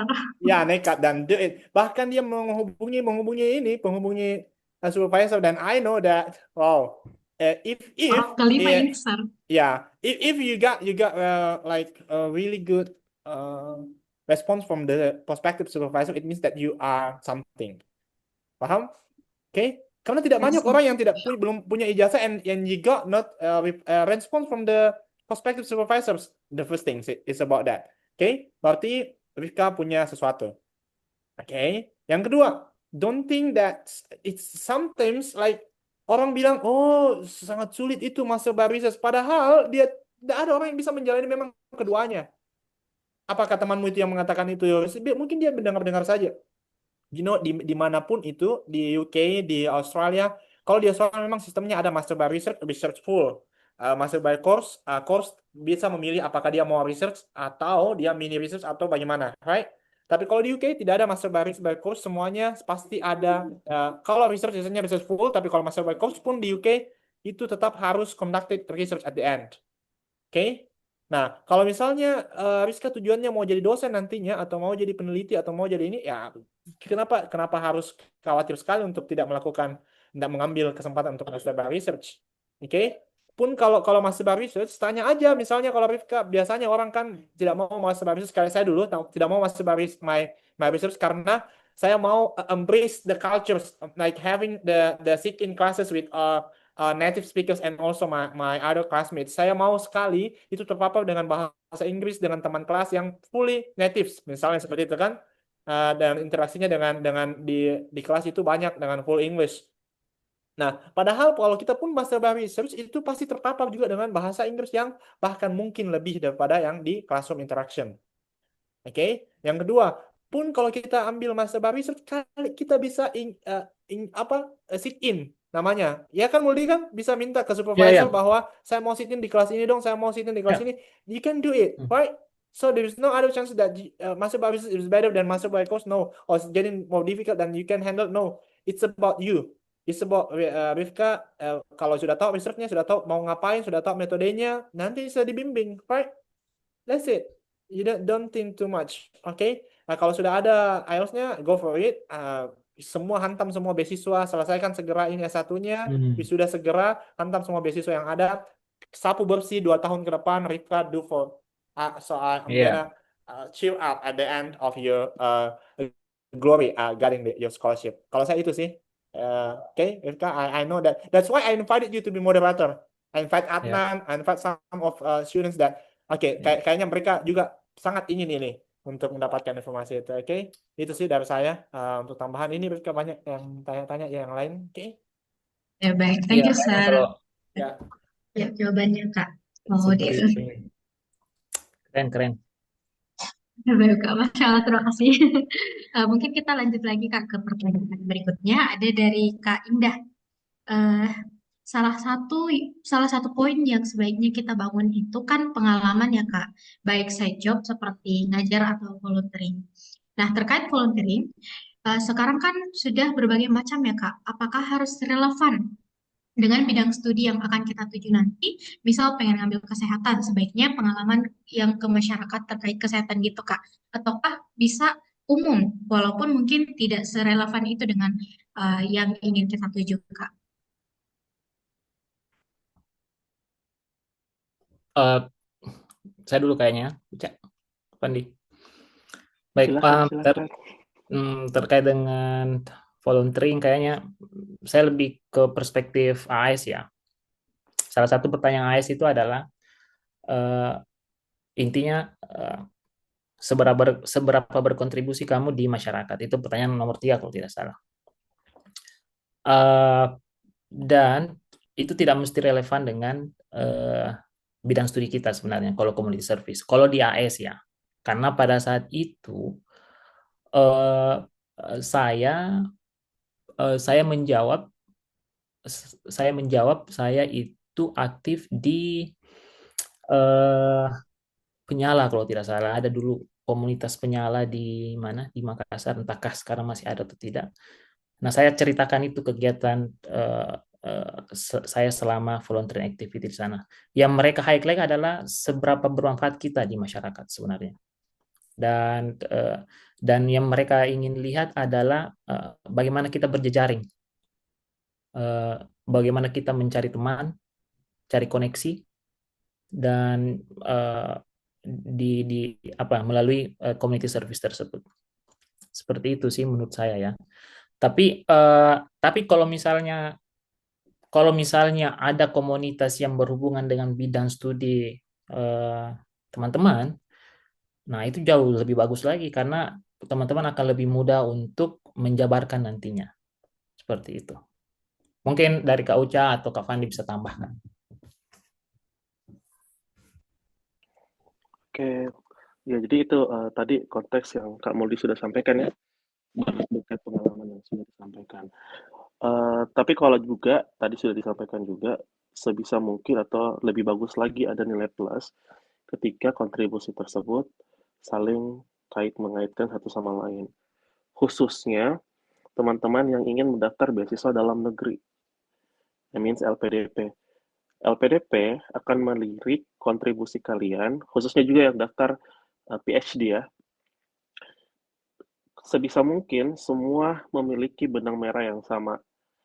Kontribusi, bukan setelah studi, tapi kontribusi yang telah kamu lakukan, bagaimana kontribusi tersebut bermanfaat dari apa yang kamu geluti saat ini, Misalnya saya seorang educator, saya aktif sebagai relawan pengajar di beberapa daerah misalnya. Jadi ada kaitannya satu sama lain sehingga ada konsistensi kontribusi yang teman-teman miliki. Tapi bukan berarti hanya itu yang teman-teman lakukan. Kembali lagi kan, kontribusi itu mungkin bisa dilihat, bisa jadi secara kuantitas atau dari segi kualitas. Nah, teman-teman bisa masukkan beberapa kontribusi-kontribusi yang teman-teman sudah lakukan, tetapi kembali lagi, ada satu yang menjadi senjata utama teman-teman yang mungkin menjadi nilai plus. Misalnya saya guru bahasa Inggris, saya calon guru bahasa Inggris. Nah, sebagai bentuk kebermanfaatan saya sebelum menjadi seorang guru, saya sudah aktif menjadi relawan pengajar di kegiatan komunitas-komunitas di sekolah-sekolah yang apa kurang mendapat perhatian dari pemerintah atau berada di daerah pedalaman misalnya, atau aktif sebagai relawan pengajar. Kalau guru bahasa Inggris mengajar bahasa Inggris di panti asuhan, itu kan sangat jelas benang-benangnya apa yang teman-teman sudah berikan. Kayaknya ini juga sudah berkaitan dengan ada pertanyaan kalau tidak salah tadi saya baca di bawah itu yang eh, apakah perlu punya community service? Ya, itu kan bagian dari apakah kita kalau dibilang wajib punya, nggak wajib punya ya, bukan berarti kita harus menjadi sebuah pengurus atau memiliki komunitas eh, relawan-relawan. Kita ikut sebagai kontribusi itu apapun yang teman-teman, apapun posisi teman-teman lakukan. Ini ya, seperti Kak Rifka ini bisa menjadi nilai jual ini. Saya sudah aktif berkontribusi melalui sharing session beasiswa. Ini juga bermanfaat bagi orang lain yang ingin mendaftar beasiswa, khususnya mendaftar di luar negeri. Apalagi saya ini dari jurusan bahasa Inggris. Itu kan bisa menjadi nilai kontribusi teman-teman. Nah, saya nggak tahu skema yang terbaru dari LPDP. Karena kemarin ada yang diinterview, seperti ini pertanyaannya, dia itu mendaftar beasiswa S2 ke Australia dan bidang studinya itu dia fresh graduate dan bidang studinya itu di luar dari STEM. Dan ada satu pertanyaan menjebak yang didapatkan adalah uh, apakah kamu kamu kan ini fresh graduate, apakah kamu sudah memiliki pengalaman kerja untuk daftar beasiswa? Ya dengan jujurnya karena sesuai dengan fakta yang dia jalani, dia bilang saya belum memiliki pengalaman kerja karena saya baru lulus. Nah, kami curiga bahwa mungkin skema yang terbaru juga adalah bisa jadi mencari orang-orang yang mungkin sudah menggeluti profesi, baik itu batasannya berapa tahun atau minimal berapa tahun kita nggak tahu. Tetapi ingat, pekerjaan itu bukan selalu berarti pekerjaan yang profesional yang harus berbayar secara profesional. Pengalaman kerja itu bisa berawal dari misalnya temannya selama kuliah teman-teman menjadi asisten dosen atau selama kuliah teman-teman mengajar privat atau teman-teman mengajar di bimbel-bimbel misalnya membantu Kak Ahmad Afandi mengajar di M-School misalnya. Itu bisa menjadikan teman-teman menuliskan riwayat tersebut di pengalaman kerja karena itu lagi ya, kami kan kita kita bukan orang dalamnya pemerintah yang bisa mengetahui sebenarnya apa yang dibutuhkan sekali. Tetapi kita bisa mengantisipasi berdasarkan pengalaman-pengalaman dari orang-orang yang sebelumnya mengikuti tahap substansi atau wawancara. Kira-kira jatuhnya di mana atau apa pertanyaan-pertanyaan yang kemarin sering muncul. Nah, bisa jadi memang sekarang sedang membuka peluang bagi yang sudah memiliki pengalaman kerja, tapi bukan berarti fresh graduate itu tidak memiliki pengalaman kerja ya. Jadi selama kuliah, carilah mungkin yang tadi yang saya bilang ya, pengalaman-pengalaman yang mungkin berbasis background teman-teman, mengajar privat, mengajar bimbel, ya seperti itu. Terima kasih. Itu dia pertanyaannya. Ya, baik. Terima kasih Kak Uca dan Kak Model. Eh, untuk Kak siapa tadi? Kak Indah, apakah sudah puas dengan jawabannya Kak?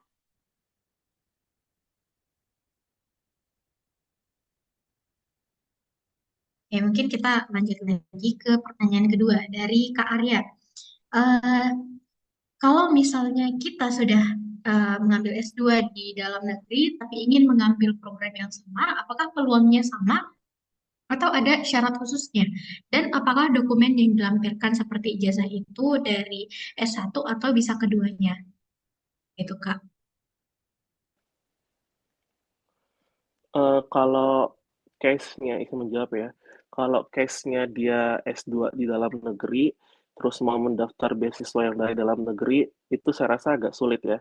Karena misalnya ya, teman-teman sudah selesai S2, terus mengambil beasiswa PDP itu sepertinya tidak boleh ya, Fandi ya, aku lupa ya. Tetapi, in case teman-teman mau mendaftar, sudah alumni S2, terus mencoba beasiswa dari pemerintah luar atau beasiswa dari universitasnya langsung, itu sangat tidak ada penghalang ya, karena beda. Apalagi teman-teman mungkin pada saat S2 itu menggunakan dana pribadi atau self-funded. Jadi, sangat boleh. Mungkin itu saja singkatnya. Muldi, itu pengalaman Ya, kamu ya, di ya. S2 Mungkin kemarin pakai beasiswa apa? AAS. Jadi mungkin saya bisa tambahkan karena saya pengalaman daftar ini apa? Dulu waktu saya semester S2 di UNM, itu sebenarnya kalau misalnya LPDP kan sudah tidak bisa sebenarnya untuk apply beasiswa karena sudah ongoing studi master. Makanya saya mencari beasiswa dari luar negeri. Nah, AS itu khususnya untuk AS dan beberapa beasiswa misalnya dari China, Max itu tidak masalah kalau misalnya kita double degree. Nah, kalau misalnya in case di antara teman-teman sudah sementara S2 tapi ternyata S2 saya di dalam negeri itu gagal atau fail, itu kan biasanya ada pertanyaan kenapa fail. Nah, itu dijelaskan saja. Tapi kalau mau lebih aman tapi agak sedikit meleset, nggak usah di state seperti itu karena mereka tidak bakalan ngecek secara detail kok sebenarnya atau mengetrack kita kalau misalnya sudah ketika itu gagal S2 atau tidak. Seperti itu. Jadi ya kalau beasiswa dalam negeri LPDP, BIB, BPI tidak tidak mengizinkan untuk double degree. Tapi kalau beasiswa dari pemerintah luar negeri, J2G yang saya jelaskan tadi itu bisa double degree. Seperti itu. Tambahan untuk Arya ya, ini yang tanya. Siapa ya? Arya.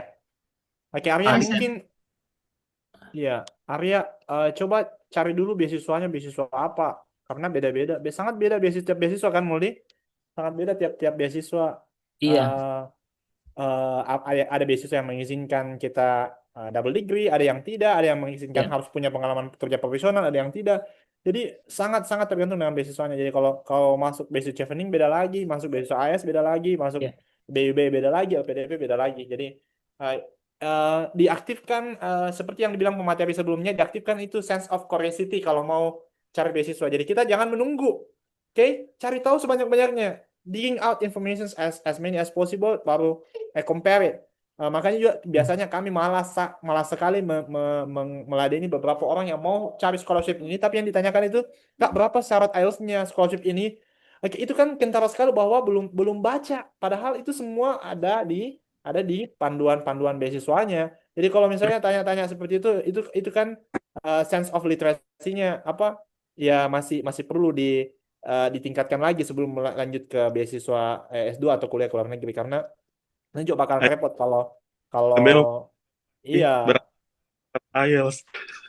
Iya, kan kita agak apa juga ya mau jawab.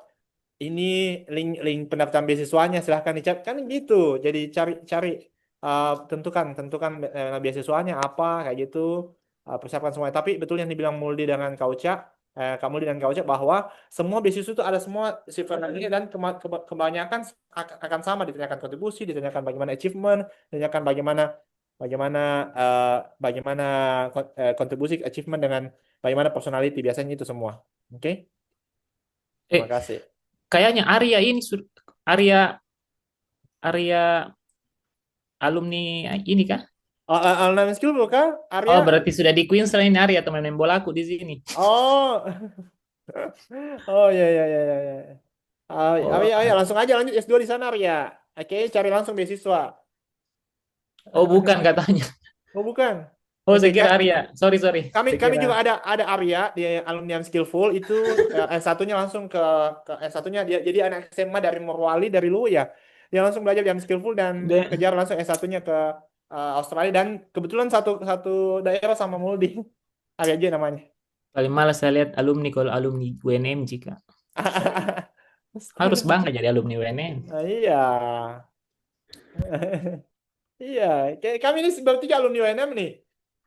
Oke, yang bilang tunduk ke botak. Yang zaman itu masih Semangat ya, oke, enggak ada di persoalan kamu dari kampus mana. nggak ada. Pokoknya, Yang Betul. semalam itu juga alumni semua UNM sudah tersebar. Ada ke Belfast, ada ke Queensland, ada ke Nottingham, ada ke Oxford yang kemarin kan semua alumni UNM.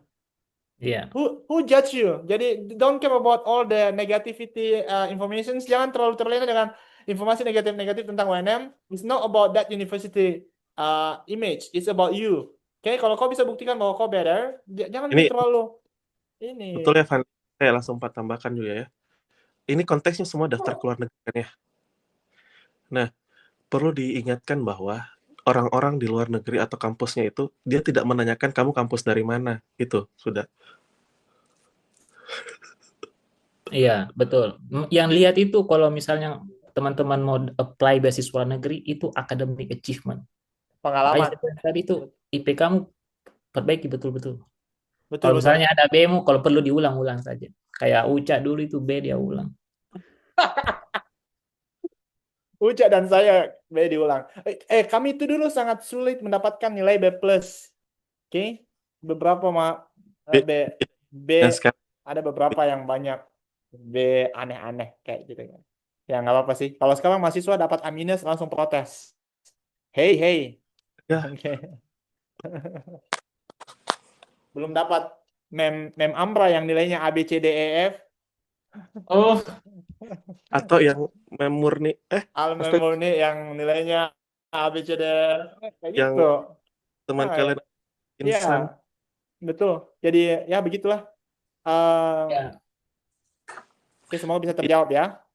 Ada kayaknya satu pertanyaan deh di yang terlewat bagian atas tadi. Ini kalau mau kan saya pakai HP ya, mohon maaf, saya tidak sempat lagi buka laptop. Coba Sudah saya pakai. silakan dijawab. Mana tadi itu ya? Boleh dibantu Yang moderator, mungkin dari ada Kak, pertanyaan. yang dari Kak Santi lagi Oh, Kak. ini yang apakah lanjut di PSD di Malaya University, LPDP, atau langsung dari pemerintah Malaysia? Kembali lagi ya tadi dari awal, gunakan semua peluang karena kita nggak tahu peluang mana yang didapatkan. Teman-teman silahkan, kan apalagi itu kita sudah tahu ada periode pendaftarannya. Kita lihat kesempatannya. Teman-teman mungkin di saat ini LPDP sedang tidak buka tapi sudah tahap persiapan nanti di Januari, ya siapkan. Tapi kalau pemerintah Malaysia sudah buka sejak sekarang, ya gunakan kesempatan itu. Itu yang mungkin juga menjadi salah satu budaya kita ya sebagai orang Indonesia, selalu menunggu-nunggu kesempatan yang pengen sekali kita mau, tapi kita tidak mau berani mencoba kesempatan yang mungkin itu adalah jalannya kita. Jadi akhirnya kita gagal. Jadi ya sebaiknya manfaatkan semua peluang. Ini kayak kamu nih, semua peluang dia coba, akhirnya ternyata kesempatannya ada di Ya, kesempatan akhir. Nah, gitu. Jadi belum tentu. Jadi tadi yang kalau ada pemerintah Malaysia sudah kasih beasiswa, ada peluang mendaftar, silahkan daftar. Silakan Kita daftar, ndak, betul. ya, ada LPDP buka, daftar. Apapun buka, daftar. Nah, itu dia kembali. dulu. Jadi tambahannya saya itu beasiswa yang didaftarkan Mul itu sangat susah saya tembus. AAS itu berapa kali saya daftar, itu saya tidak tembus. Murdi berapa kali daftar LPDP yang saya daftari itu dia tembus. Jadi it's about lucky, doa, persistence. Oke, jadi kadang-kadang seperti itu. It doesn't mean that you're not qualified enough. It's not meant to be you. Oke, Ya, bukan kau tidak punya kualitas untuk lebih baik, tapi mungkin memang bukan untuk kau yang bagian itu rezekimu. Paham? Jadi just try, jadi orang Malaya didaftar, ini didaftar sampai kau bisa punya banyak pilihan opsi-opsi hidup. iya Oke? betul. Kan bagus Sebenarnya kalau satu saja modalnya itu. Kalau kalian sudah punya IELTS atau TOEFL, bisa iya. sebar berapa Saya juga banyak sempat universitas. buat study group dulu sama Uca. Iya, Dan pokoknya itu study intinya. group kami Muldi cuma satu yang tidak ke luar negeri. Jadi Sarah, Uca dan saya. Ya, Sarah kan full break ya, itu lebih keren lagi. Iya. Sarah sudah dapat beasiswa PhD juga langsung di sana. Iya, Jadi dia langsung langsung jadi Masya berarti sempat masuk Allah, PhD. memang keren anak itu, ya Allah. jangan menunggu Iya. LPDP buka. Ya, Bang, Sarah jangan kembali sebelum Trump terpelengsarkan. Oke. Masya Allah, keren sekali ya. Oke. Ya, teman kelasku sudah, ya, ini salah juga. Alhamdulillah di kelas kami itu karena itu ya memanfaatkan semua peluang ya, ada Iman kemarin juga di Monash, ada Fandi, ada siapa lagi ya, Sarah itu bahkan 2 kali di Amerika langsung. Jadi, Salah. Oke, silahkan. Iya, kalau di kelas pada Mem Uli namanya. Kalian dosennya Mem Uli apa? iya, Iya, apanya? Cuma dia kan Iya. iya, Ibu Aulia. Ibu Aulia, Mem Uli sama Muldi itu berdua di kelas yang lolos ke luar negeri. Oke. Jadi di kelas B ada no, kelas B ada ya? Kelas B ada penyanyi, Nggak Neneng. ada. Oh, belum ada kayaknya kelas B yang lolos. Oke. Ya, kita itu. Ya. Jadi sebenarnya intinya itu tadi sih, saya mau highlight ya. Itu kalau misalnya teman-teman ada itu salah satu sertifikat itu TOEFL atau TOEFL IBT atau IELTS Itu itu kalau kita. modal besar untuk apply 2 tahun kan batasnya. Masa dalam 2 tahun itu kalian tidak dapat beasiswa? Pasti iya. dapat, insya Allah. Oh, yang Betul. paling penting juga paspor. Kalau misalnya belum ada Iya, beli paspornya sekarang, buat memang paspor kan ya. Mau kemana? Nanti dikira mau Ya. ke negara Kamboja atau apa tuh ya. Oke, kembalikan ke Rifka. Rifka, silakan kontrol kami karena ini reunian teman seangkatan. Jadi biasanya memang kayak gitu agak-agak. Silakan kontrol kami, Rifka. Oke, baik Kak, terima kasih atas jawabannya. Ini ada dua lagi mungkin eh, yang terakhir sebelum kita mengakhiri sesi ini. Ada dari Kak Firda. Pertanyaannya itu, saat ini saya baru saja menyelesaikan studi S2 dengan LPDP, Kak. Saya berkeinginan untuk langsung melanjutkan PhD. Saya mau minta sarannya, Kak. Baiknya saya mengabdi dulu atau langsung saja start dari beasiswa, kemudian lanjut. Kayaknya cocok saya nih yang jawab deh. Ya, silahkan Kak Pandi jawab. Oke, jadi ini tuh yang langsung beasiswa. Saya dulu melakukan itu, right? Bahkan, tapi ada orang yang lolos dengan langsung lanjut. Beberapa sekarang yang lanjut. Ini LPDP S2-nya di mana kalau boleh tahu? Boleh saya tahu di mana? Fifda? Fifda, are you here? Fifda? Di mana sekarang S2-nya? Dalam negeri, luar negeri? Halo, Fifda? Are you here? Mana Fifda ya? S2 luar negeri kayaknya. Dalam negeri katanya, Sir. Oh, dalam negeri BN. S2-nya. Jadi S3-nya mau ke luar negeri. Oke. Oke. Nah, kalau begini tuh, saya almet dengan istri Hah? Oke. Oh, di UGM, oke. Anak UGM mau lanjut ke LN PhD. Oke. It's okay. Sebenarnya daftar aja. Kalau ketika ada peluang, sudah ada IELTS-nya, daftar aja. Saya mendaftar pada saat setelah lulus S2 di Nottingham, saya daftar langsung S3. Cuma saat itu betul yang ditanyakan, apa yang sudah kau lakukan ke Indonesia? Setelah pasti ditanyakan gitu. Kenapa buru-buru sekali untuk lanjut? Apakah sudah ada supervisornya? Supervisornya ini ilmu researchnya untuk S3 seberapa? Kenapa tidak aplikasikan dulu ilmunya yang S2 sebelum mau lagi mengaplikasikan ilmu yang S3?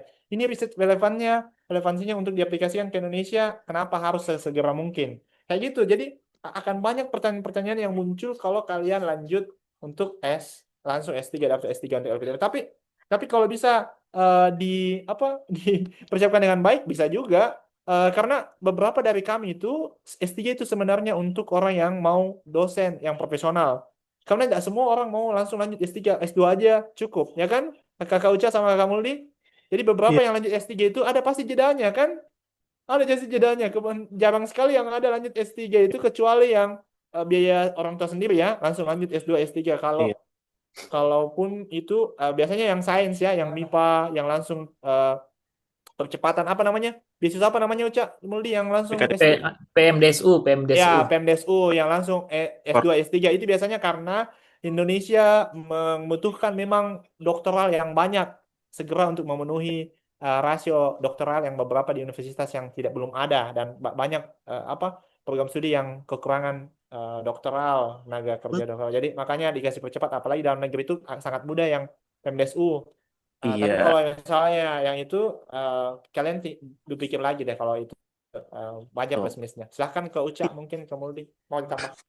Kalau yang saya tambahkan di luar dari konteks sedikit ya, bukan berarti saya tidak menyarankan, tapi bukan berarti saya juga melarang ya, tapi bisa dicoba kedua-duanya. Tapi perlu kita ingat juga pertimbangkan adalah karir kita ke depan. Yang pertama, khususnya ketika teman-teman ingin bergabung di dunia pemerintah atau dunia perguruan tinggi, seperti Kak Fandi, saya, dan Kak Muldi, ada batasan umur. Nah, jangan sampai ketika teman-teman berfokus untuk lanjut S3, terus nanti pulang, bingung saya mau kembali kemana. Nah, beda kasusnya ketika kita sudah lulus S2, terus mencari rumah, dalam tanda kutip, tempat kita yang betul-betul mengabdi, universitas, kita akan pasti kembali ke situ. Beda kasusnya kalau kita mendaftar sebagai dosen swasta ya. Tapi kalau misalnya teman-teman misalnya langsung lanjut S3, terus setelah selesai belum ada rumah, misalnya dapat rezeki ya, akhirnya dapat beasiswa karena alasan-alasan yang menjawab pertanyaan-pertanyaan yang seperti Kak Fandi tadi sampaikan, sangat menjual ke interviewer dan lolos beasiswa S3, pulang-pulang bingung mau kemana. Nah, itu tadi. Dan tambahan plusnya juga ketika teman-teman sudah S2 dan memiliki rumah atau instansi, ketika mendaftar beasiswa, itu peluangnya lebih besar atau kesempatannya. Karena teman-teman akan dipercaya akan kembali ke rumah itu. Mungkin itu Kak Fandi, mungkin dari kamu di. Oke, kalau dari saya sebenarnya sependapat dengan Kak Fandi sama Kak Uca ya. Ya, tapi it depends on the scholarship. Kalau misalnya dalam negeri, biasanya dia agak ketat karena dia lebih melihat what next setelah kamu S3. Kamu bakal kemana? Nah, kalau misalnya belum ada home base atau belum ada perusahaan atau belum ada tempat kita mengabdi, itu uh, ada berbagai macam pertanyaan yang akan mereka tanyakan dan otomatis siapa tadi itu harus effort atau harus betul-betul meyakinkan mereka sekuat tenaga. Itu kalau misalnya beasiswa dalam negeri. Beasiswa dari pemerintah Indonesia, LPDP atau LPDP ya saat ini, karena LPDP kan bisa reguler. Nah, tapi kalau misalnya beasiswa dari luar negeri yang saya sebutkan tadi itu RTP menurut saya selama lagi-lagi RTP itu yang saya highlight adalah academic achievement. Jadi selagi nilai siapa tadi itu bagus, kalau misalnya dikonversi ke apa ya, dikonversi ke Indonesia itu sekitar 3,9-an ke atas lah. Apa sih namanya? IPK S2-nya. Kalau misalnya di Australia itu high distinctions atau 6,9 out of 7 kayak gitu. Nah, itu adalah modal utama untuk melanjutkan PhD. Tapi lagi-lagi kakak yang tadi itu harus menyiapkan supervisor dulu karena it's nonsense kalau misalnya tiada supervisor. Nah, untuk meyakinkan supervisor ini itu juga supervisor menanyakan what is your previous experiences. Nah, jadi pengalaman apa sih namanya, pengalaman kerja yang dia lihat, akademik teaching experiences dan sebagainya, kemudian research experiences. Beda kasusnya kalau misalnya si A kamu lulus di Adelaide University, kemudian kamu tiba-tiba mau lanjut S3 dengan supervisor yang sama, itu akan jauh lebih mudah. Tapi kalau misalnya lulusan dari dalam negeri S3 S2 mau beralih ke luar negeri langsung ya mencari supervisor, kamu itu bisa sekali, tapi harus betul-betul meyakinkan si supervisor kalau harus mendapatkan supervisor, letter of support dari supervisor. Kemudian IPK harus karena di RTP itu achievement merit. Jadi itu betul-betul di highlight. Kemudian bahkan kalau misalnya untuk menjadi pembeda adalah kalau sudah ada publikasi. Publikasi sebenarnya kalau di luar negeri itu tidak ada apakah ini Scopus atau apa. Ya yang penting terpublish. Dan yang paling penting adalah DOI-nya. DOI-nya. Karena kan ada beberapa jurnal di Indonesia itu mereka tidak ada DOI. Nah, selama artikel kalian ada DOI-nya, itu kampus bisa mengidentifikasi langsung dan bisa men-track. Ya, seperti itu sih. Jadi pilihan sih sebenarnya mau lanjut atau tidak. Kalau saya menyarankan mending cari home base dulu, secure the job first, then go on. Seperti itu. Oke, baik. Terima kasih atas jawabannya, Kak. Sebenarnya kita sangat dibatasi waktu. Ini untuk sesi Q&A masih ada, kita punya 3 menit lagi, Kak. Gitu. Mungkin kita coba, masih ada sebenarnya 2 pertanyaan, Kak. Tapi kita, ya saya bacakan dulu pertanyaan dari Kak Rizkyanti. Sebenarnya apakah masih bisa, Kak? Iya, kayaknya bisa aja. Oh ya, Dua aja tuh, masih 2. Iya. Sama ini ada satu ya CPNS boleh, baru Kak. kayaknya kok dong, Ainun. Oh iya, Kak. Oke, baik. Pertanyaannya, eh, saya lulusan baru dan baru muncul niat untuk upayakan lanjut S2 luar negeri dengan beasiswa. Saya selama berkuliah, saya aktif di beberapa organisasi seperti kepenulisan dan organisasi daerah, KKN Nusantara, dan prestasi belum maksimal. Pertanyaan saya, Kak, apakah ada tips untuk saya mengejar ketertinggalan, khususnya persiapan TOEFL atau IELTS? Ini Kak Rizkyanti masih belajar dan sudah paham kalau orang ngomong, tapi belum lancar kalau saya yang bicara. Seperti itu, Kak.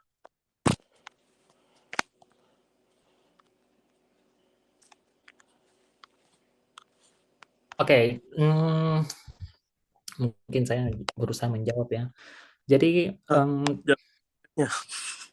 mengejar ketertinggalan bahasa Inggris seperti itu. Intinya ya seperti itu. Iya, Kak. Oke, seberapa tertinggal pertanyaannya? Seberapa tertinggal sih bahasa Inggrisnya? Sebenarnya kalau belajar bahasa Inggris, kalau misalnya betul-betul pure, mulai dari belum dan targetnya sudah ada mau ke luar negeri, mending saya menyarankan langsung belajar ke IELTS saja, karena ketimbang general English ya. Karena kenapa? Ya meskipun ada beberapa lembaga kursus sebenarnya melakukan diagnostis teks terlebih dahulu, tapi saya sangat menyarankan langsung ngambil kelas IELTS terlebih dahulu, karena menurut saya tidak ada ketertinggalan sih untuk bahasa itu. Jadi karena proses pemulaian bahasa itu dinamis. Jadi selama once kamu decide untuk decide untuk masuk kursus atau mendaftar kursus IELTS di satu lembaga kursus, misalnya di iSchool. Nah, kamu sudah berada di lingkungan orang berbahasa Inggris. Jadi mau tidak mau setiap kamu datang di sana ya setidaknya kamu ada exposure untuk di bahasa Inggris seperti itu. Dan setidaknya kamu sudah mengetahui tips dan trik atau basic menjawab IELTS terlebih dahulu. Nah itu menurut saya, Nak. Dan yang kedua adalah kita mencari lingkungan.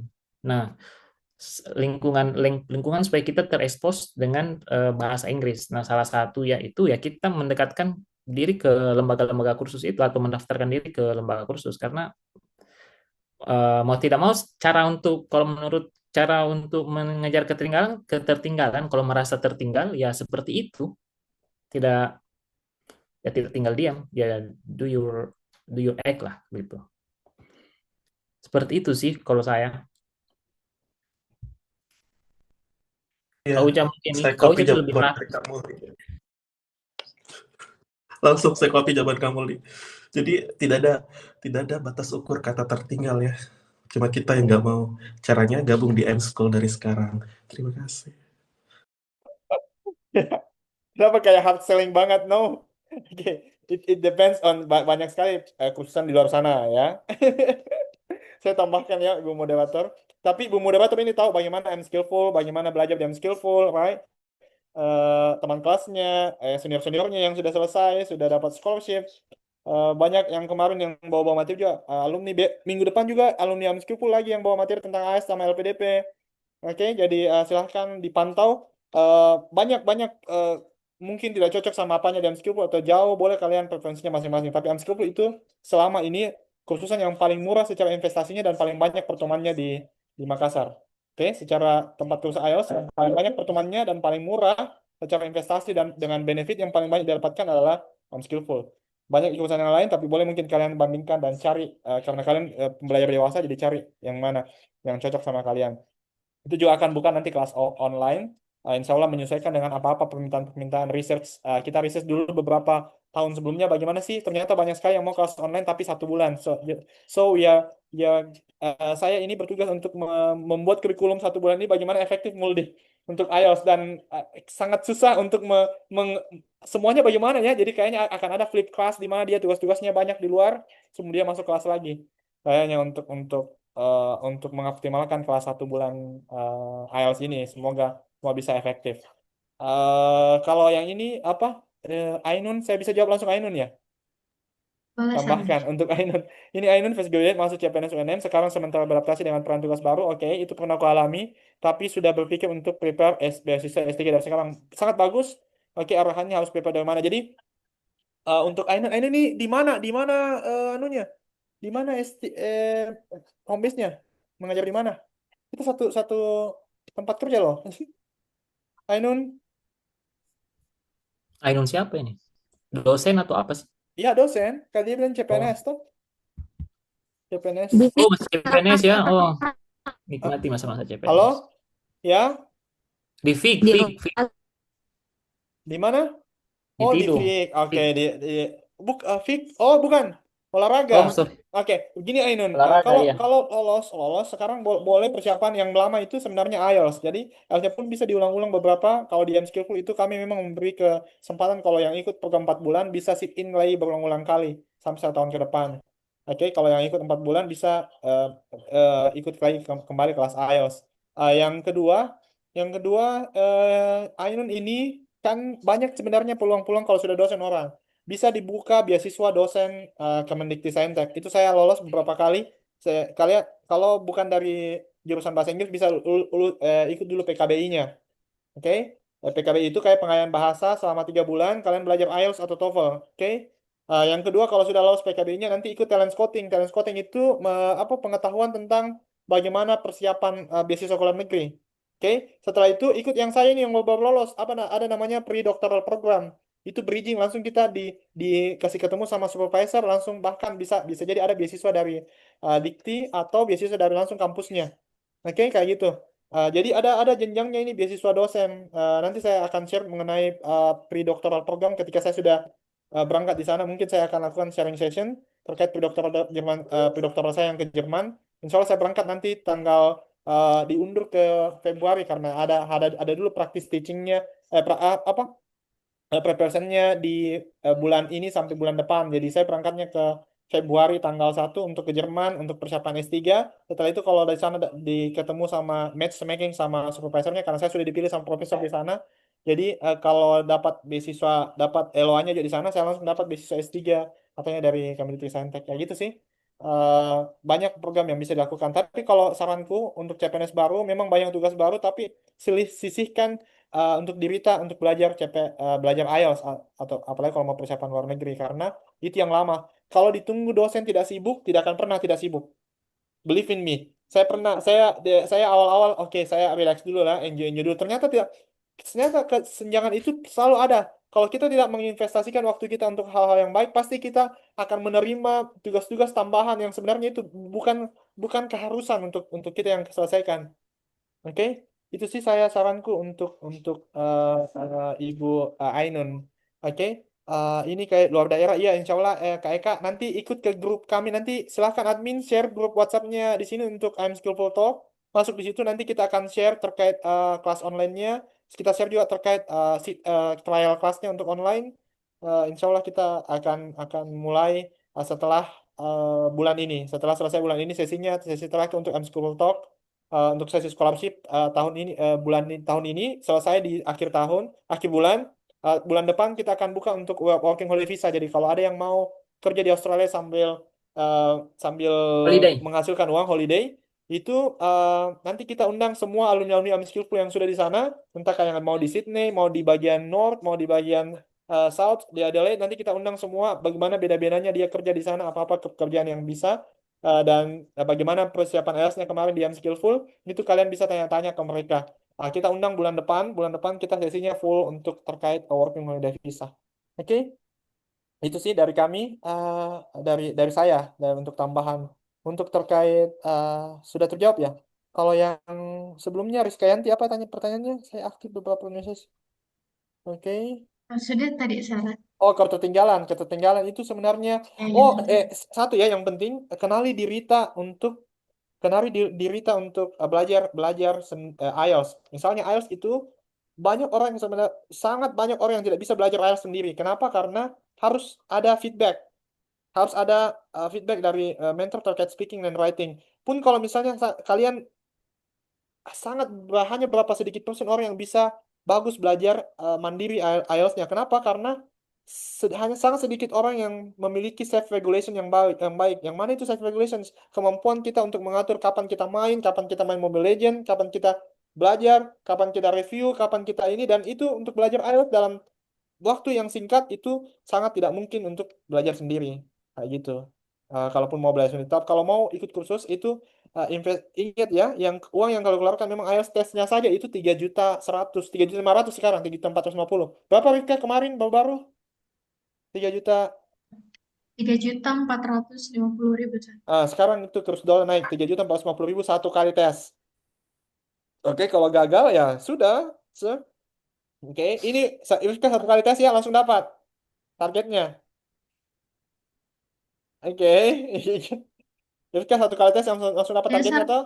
Langsung dapat Iya, targetnya. Sir. Alhamdulillah. Good, Ya, good. 6,5, Sir. Ya, Overall. ya, Wow, dalam 2 bulan langsung dapat 6,5. keren. Well done, well done. Oke, kemarin saya masih Yes, sir. acak-acak tulisannya Rifka, masih agak lambat dan finally you got it. Oke, Ya, Sir. Alhamdulillah di setiap skill itu tidak ada yang di bawah 6, Sir. ini nih keren. Good job, good job. Silakan ya. Jadi yang lain misalnya bisa tanya dari testimoni di alumni kami. Ya, kalau mau belajar IELTS, cari tahu bagaimana kursusan itu. Bukan hanya murahnya ya, tapi apa yang diberikan. Investasinya itu akan berbanding terbalik. Tidak apa-apa mahal sedikit, tapi you got a lot of things and benefits from that program. Oke, itu sih yang dari saya. Silahkan saya kembalikan ke Rifka. Si atas jawabannya. Mungkin tidak ada lagi ya pertanyaan.